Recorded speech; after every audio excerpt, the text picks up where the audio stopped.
Kita lanjutkan ke pertanyaan berikutnya ya. Ini berkaitan dengan masalah gugatan perceraian lagi nih ya. Jadi pertanyaannya gini. Kalau si penggugatnya adalah istri, apakah ada ikrar talak juga dari tergugat? Baik. Kalau dalam perspektif peradilan agama ya, atau gugatan cerai yang diajukan ke pengadilan agama bagi para pihak yang beragama Islam atau para pihak yang melangsungkan perkawinannya itu tunduk kepada ya hukum Islam. Dalam hal ini misalkan pernikahannya dicatat di kantor urusan agama. Untuk gugatan cerainya itu kalau yang diajukan oleh pihak suami di pengadilan agama itu disebut dengan cerai talak, permohonan cerai talak. Kalau yang diajukannya oleh pihak istri itu disebutnya dengan gugatan cerai. Nah, ada perbedaan ending daripada gugatan yang diajukan ke pengadilan agama tersebut.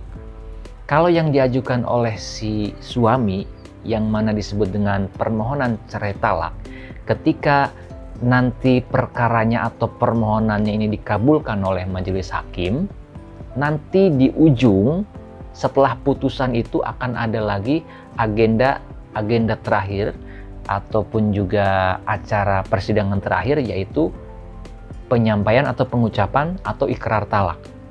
Nah, jadi si suami ini meskipun oleh pengadilan, oleh majelis hakim sudah dikabulkan gugatan cerai talaknya, tetapi tetap dia harus melaksanakan ikrar talak di hadapan hakim di ruang persidangan.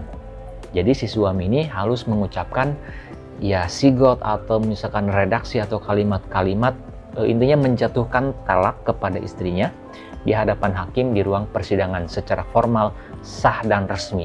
Karena cerai talak itu sebetulnya kan talak itu di lisan si suami, di tangan si suami.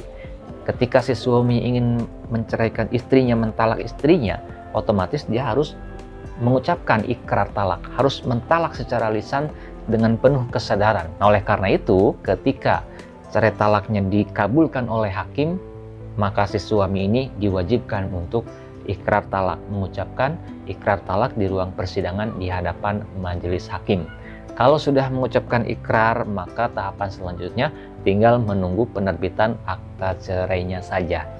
Yang durasi waktunya ya antara ada yang 3 hari, ada yang seminggu pasca ikrar talak ya, tiap pengadilan agama mungkin beda-beda. Tapi kalau yang mengajukan pihak istri, dalam hal ini mengajukan gugatan cerai atau cerai gugat, ketika pengadilan agama dalam hal ini majelis hakim mengabulkan gugatan cerai dari si istri, maka setelah putusan majelis hakim itu tidak ada yang namanya ikrar talak. Tidak ada kalau gugatan cerai yang diajukan oleh pihak istri. Karena cerai gugat itu yang memutuskan ya, perkawinan atau cerai tersebut adalah hakim.